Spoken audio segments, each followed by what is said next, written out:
Senator from Massachusetts. Thank you, Mr. President.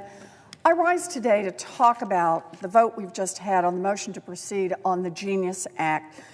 Despite promises that the Genius Act's fundamental flaws would be fixed ahead of any vote, we still don't have the new bill text. Now, many of my colleagues have made clear they want to improve this bill and that it's important for Republicans not to jam us. Well, the Republicans decided to jam us anyway. But the Democrats have the power to say no, and that's exactly what we just did. The Genius Act would establish a new regulatory framework for stablecoins, a type of cryptocurrency whose value is pegged to the value of another asset, often the US dollar. This is a $100 billion market. A stablecoin is very similar to a bank deposit. Its value, like the value of your deposits in a bank account, is supposed to maintain a stable value. That's why they call it a stablecoin. But as we've learned throughout history, banking can be a really risky activity. It requires robust regulatory and supervisory framework that protects consumers, that protects our national security, and that protects the stability of the financial system. Democrats in the Banking Committee worked hard to improve the Genius Act before, during, and after we had a vote in the committee on the bill. We want to strengthen the guardrails on this new financial product to make sure that it is safe and reliable. Democrats, even Democrats who voted for the bill in committee, made it clear the bill needs to improve significantly to win their support on the floor. But this new bill that was introduced last week and rushed to the floor this week and that we voted on just today lacked those guardrails. So far, Republicans have refused to adopt changes that would apply basic consumer protection rules, like the ones that banks and other financial institutions have to follow so that their customers don't get cheated. Refuse to adopt changes that would make it more difficult for cartels, terrorists, sanctions evaders, and human traffickers to use stablecoins to finance illegal activity.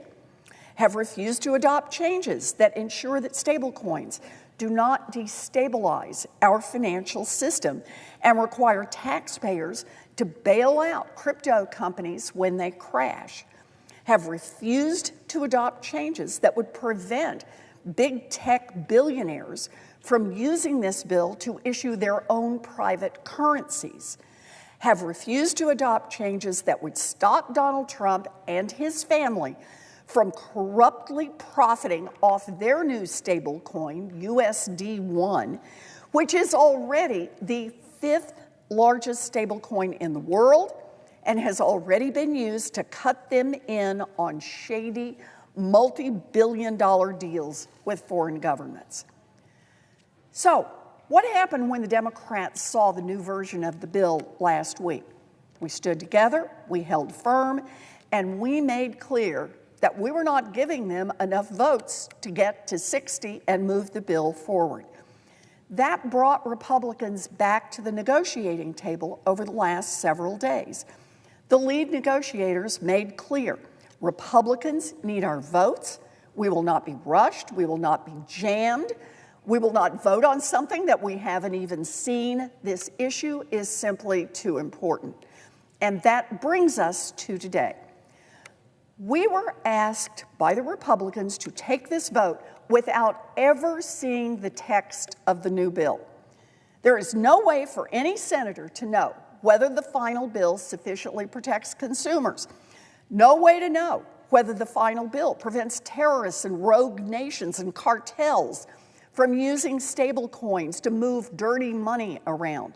No way to know whether the final bill stops big tech billionaires from taking over our money supply, and no way to know whether the final bill stops President Trump from making billions off his stablecoin and accepting bribes from foreign nations.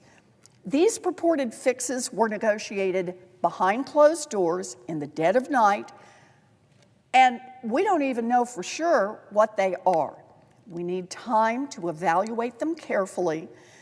This is what it looks like when Republicans try to jam the Democrats.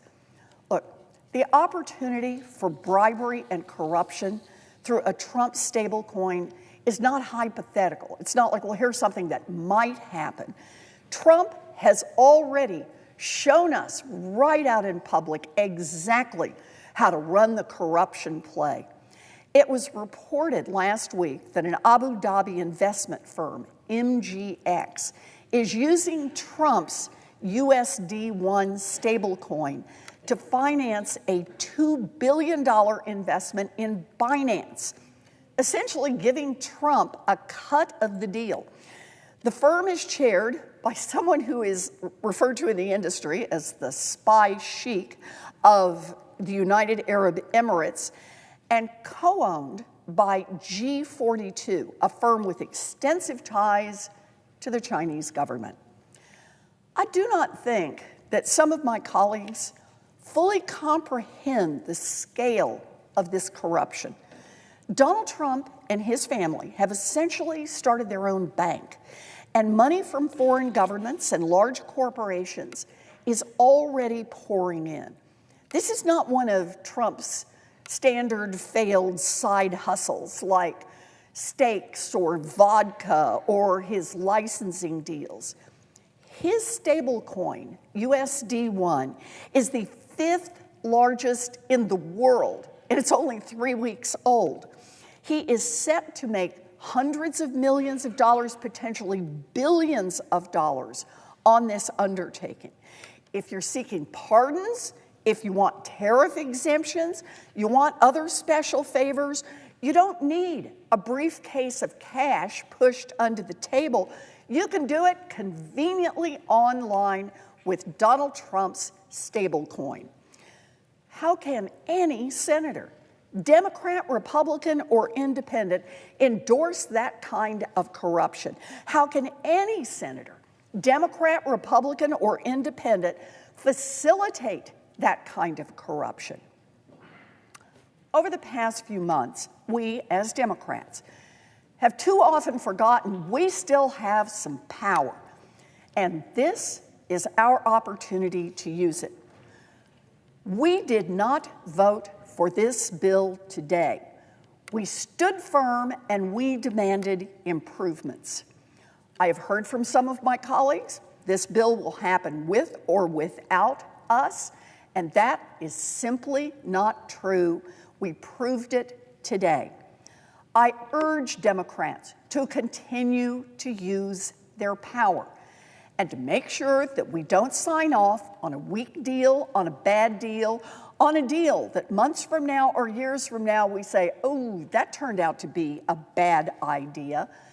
We can only vote for the Genius Act when we have a bill that protects consumers, that promotes financial stability, that protects our national defense, and that fights back against Donald Trump's aggressive and public corruption. We need to stand strong as Democrats, and if we do, we can get a better bill and better serve the people of the United States of America. Thank you, Mr. President. I yield the floor.